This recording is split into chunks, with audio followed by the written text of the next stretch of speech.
Tana Mongeau is one of the most controversial influencers of all time. And even though she's been problematic on a number of occasions, people still follow her for her captivating personality. However, not everyone is buying what she's selling, and tons of influencers have tried to warn us about what Tana's really like. I'm Mackenzie, and let's get into the top 10 influencers that warned us about Tana Mongeau. And at number 10, Khloe Kardashian. Khloe and Tana are two people you probably never expected to be linked together. However, after Tana tweeted out about Tristan Thompson, Khloe came to his defense. Tana had a birthday party over the weekend and tweeted out after, quote, "All I know to tweet about my birthday party last night is that Tristan Thompson was one of the first attendees. Like, babe, where's true?" And obviously, any interaction that Tristan has with any girls that aren't Khloe are going to be highly talked about in the media, and Tana was obviously hoping to gain some clout off of his name. But Khloe decided to clap back by liking a very shady tweet about Tana. That read, quote, "Shut the F up. This screams attention seeking at its finest, because you know damn well that man's gonna make headlines over anything pertaining to women. You're a bird, don't speak on true either, weird hoe." I think that really just says it all. And at number 9, simply Nessa. Nessa and Tana were really good friends when Tana first started gaining traction on the platform. However, things changed quickly, and the two became sworn enemies, and feuded for years. Nessa finally decided to call out Tana on her behavior in 2020 in a video called Dear Tana Mongeau. In the video, she explained how Tana was very microaggressive towards her and would treat her differently because of her race. Tana also started multiple fights with Nessa over the years. Once was when Tana took something out of context and made a huge deal out of an Instagram comment. Another time, Tana made a video with Shane Dawson where they spoke openly about Tana and Nessa's feud. That video not only had Tana's fans after her, but Shane's too. Basically, anytime Tana would bring up Nessa's name, insane amounts of hate were sent towards her. After Nessa's video, Tana apologized, but Nessa didn't accept it. And at number 8, PewDiePie. YouTube decided to award Tana Mongeau with the 2019 Creator of the Year award, shocking pretty much anyone who watches the platform.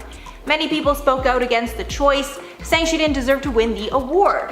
On a stream following the event, PewDiePie shared his thoughts, saying, quote, "It's so cringe to rip on Tana, like yeah, she's insufferable, but I don't want to make a whole deal out of it." Adding, quote, "When Tana said I don't deserve this, we all felt that."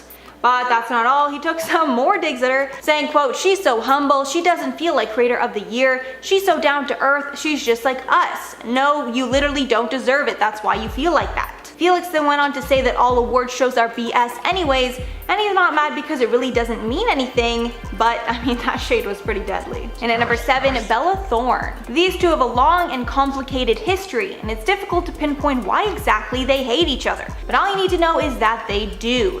The two started out dating, but after a few rocky years they turned into enemies.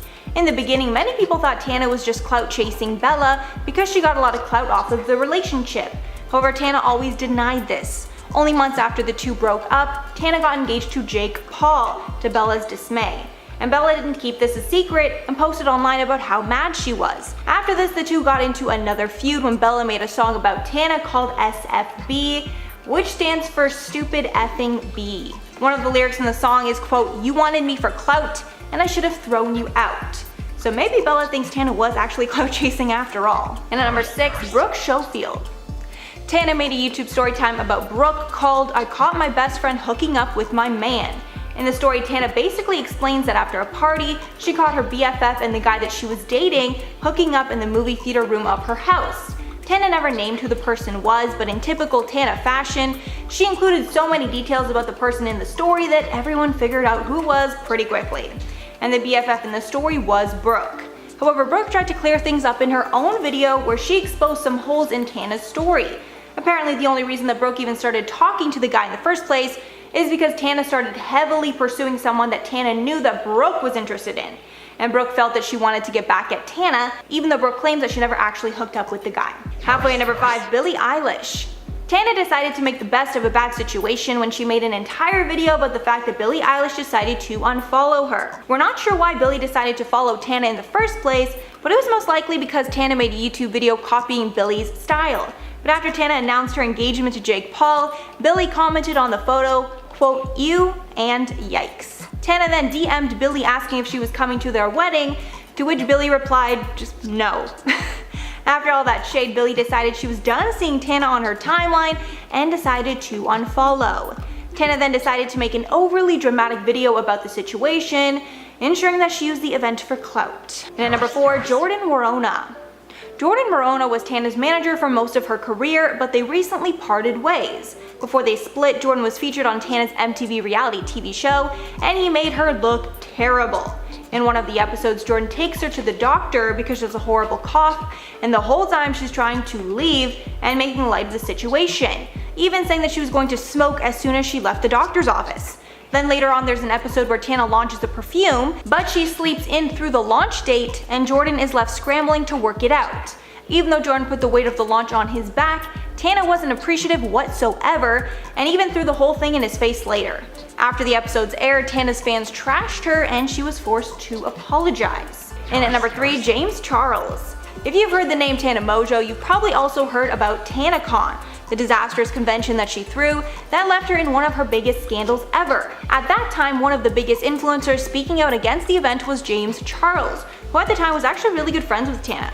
After the event was cancelled, he tweeted out, quote, "I told her not to do half the things that she did yesterday and she didn't listen. As usual, and things went to I've tried to make our friendship work for months, but she has no respect for other people's time, and I can't believe you guys can't effing recognize that." I do believe Tana had good intentions for this convention, but her ego got in the way of kids' safety. And at number 2, iDubbbz. Ian Carter, known online as iDubbbz, was one of the first people to publicly call out Tana on all of her problematic behavior, and he made one of his infamous content cop videos on her. Their feud started when Tana tweeted that Ian should take his own life because he said insensitive words in the past. But then the internet dug up multiple videos of Tana saying the N-word, and the tone she used was incredibly derogatory. Most of the video is Ian taking aim at Tana's stance on saying the N-word and bringing up all the embellishments in her story times. Then he even decided to go to one of her meet and greets and say the N-word straight to her face. That ended with Tana making an embellished story time of the whole incident, proving Ian's point once and for all. And finally, number 1, Tana herself. Tana is one of those people that is constantly exposing herself, and she's been in so many scandals over the years that she's probably broken the record for apology videos made on the platform. She's been called out for saying racial slurs, lying, cheating, and clout chasing. And she's feuded with countless people over the years. She always talks about being open with her fans and has shared a lot about her life and past with her followers that many YouTubers would never do. One of Tana's worst moments was her MTV reality show, and sadly when Tana wasn't the one editing the footage, she actually looked really terrible in it. And she had such terrible behavior that she ended up becoming the villain of her own show. This made a lot of fans think long and hard about who their idol really is. And at number 5, Trisha Paytas. Trisha and Gabbie have a long and complicated history that seems to only be getting worse with time. The two were actually very friendly until they got into a fight, and Trisha decided to make a video in 2019 called Why I Don't Trust Gabbie Hanna. In the video, Trisha discussed many things about Hanna that they didn't like. The thing that ended up breaking their relationship was that Gabbie told Trisha's boyfriend at the time, Jason Nash, that Trish might have an incurable STD. Trish responded in that video that they are completely clean and they didn't have that STD. They also came after Gabbie for spreading a nasty rumor about Trisha when Gabbie wasn't even a good enough friend with Trisha to talk about such things. Around the same time, Trisha started to be very vocal about Gabbie's handling of the situation involving Jessie Smiles, where it was alleged that Gabbie took Jessie's ex-boyfriend Curtis Lepore's side in their split, even though Lepore Jessie. But we're going to talk more about that in my next point. The two were on very terrible terms until earlier this year in February of 2021 when the pair actually did a podcast together. The point of the collaboration was to discuss their issues and get to the bottom of what happened between them, because at that point their stories were very different. They left the podcast being on better terms, but considering that Trisha didn't agree with what happened between them, it seems that Gabbie didn't get the closure that she was looking for. It didn't take long for the pair to start feuding again, and Trisha brought up on multiple occasions that they were genuinely afraid of Gabbie and actually felt terrorized by her. Gabbie recently made even more videos on Trisha trying to expose them. Gabbie did end up proving that the pair definitely had a friendship in the past that Trisha did lie about. However, with all the other things that have been uncovered about Gabbie, nobody really cares. And at number 4, Joey Graceffa. After Gabbie made a video on her channel called Escape the Nightmare, Joey Graceffa, the creator of Escape the Night, shared his side of the story. In the video, Gabbie trashed the show and the creators along with Joey, But Joey set the record straight about what actually happened. Firstly, he admitted at one point him and Gabbie were really good friends, but they stopped being friends after she was a total nightmare while filming the show. One point of contention was about the food that Gabbie was served well on set. She apparently threw a fit over the fact that the crew didn't give her food that met her dietary restrictions. However, Joey exposed that she didn't even bother to fill out the form for the meals beforehand, so they had no idea that she had these strict dietary restrictions. However, Danielle Preda ended up going to the store to get her food, which she never even ate, after throwing such a fit about it. The next issue was with the wardrobe. Apparently, Gabbie was angry when her costume didn't fit her, but Joey revealed that it was because she didn't show up for the fittings, even though their costume designer went out of the way to try and work around Gabbie's schedule. The last issue was that for the third shoot day, Gabbie completely refused to show up on time. It was so bad that Joey actually had to contact her management. Her management apologized and said that they were in the process of dropping her because of this behavior. Because of all the issues going on with Gabbie, Joey actually decided to kill her off the show early so she wouldn't ruin the rest of the filming. And at number 3, drama channels. During Gabbie's feuds with Trisha Paytas and Jessie Smiles, she decided to go after the drama channels that were covering all of the madness. Gabbie specifically went after Angelica Oles because Gabbie felt that she was the most critical of her. Gabbie is now doing a sort of series about her cancellation, and in the video about drama channels, she talks about how the channels kept bringing up a mistake of Gabbie's and disrespected the victim every time that it was brought up. I don't want to get into all the details, but Gabbie made a video and included a picture of a girl that had passed away, along with an article discussing what happened. But at the time, Gabbie didn't realize it, and she later apologized for the genuine mistake. After that point, drama channels didn't bring up that specific incident ever again because the girl's mother publicly said that they didn't want anyone to talk about it. However, Gabbie accused the drama channels, specifically Angelica, of still talking about it after the fact. Recently, Angelica made a video breaking down the entire timeline of events and confirming that she did not speak of the girl after her mother said not to.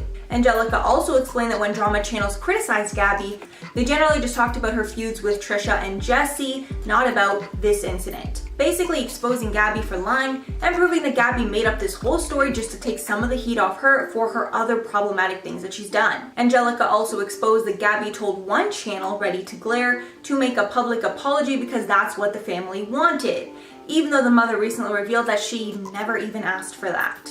And at number 2, Rosanna Pansino. Rosanna Pansino was actually the first creator from Escape the Night to speak out against Gabbie after she released her docuseries calling out many people that worked on the show. Rosanna posted a long note to Twitter where she points out all the things that Gabbie did to make the set a complete nightmare. Rosanna said that she doesn't like getting involved in drama, but she needed to share the truth about what actually happened. She reiterated a lot of the things that Joey Graceffa said in his video.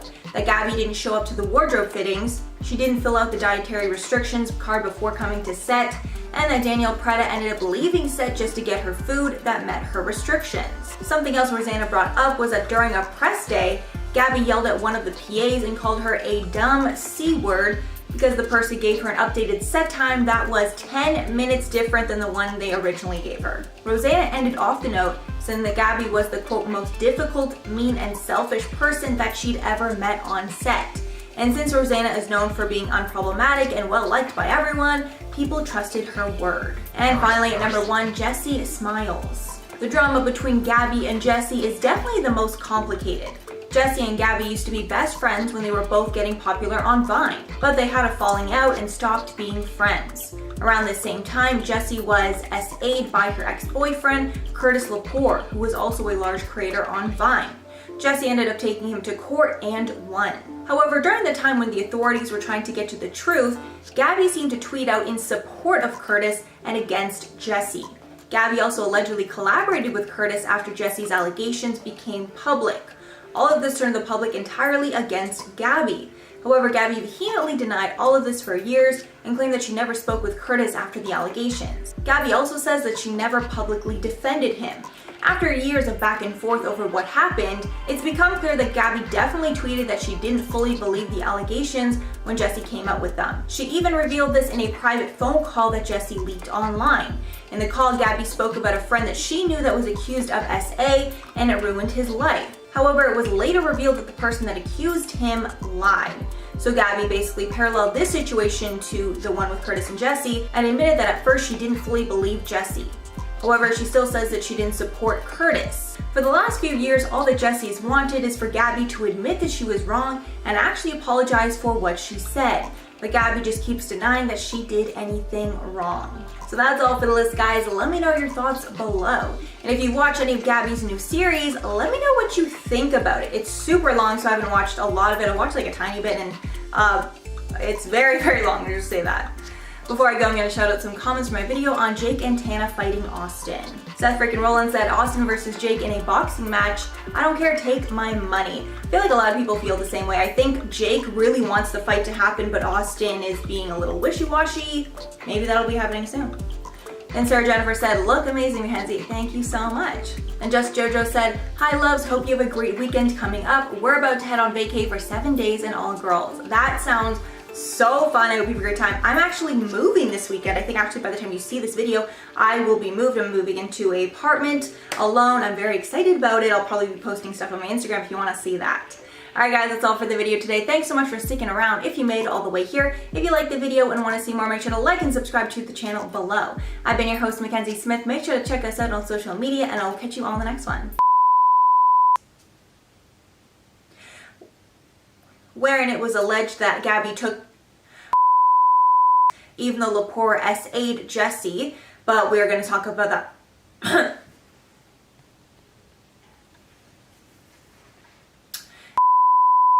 However, with all the other things that's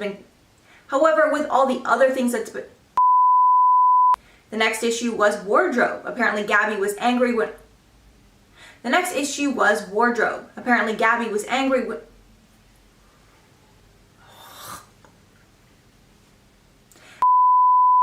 Angelica also explained that when drama channels criticized Gabbie,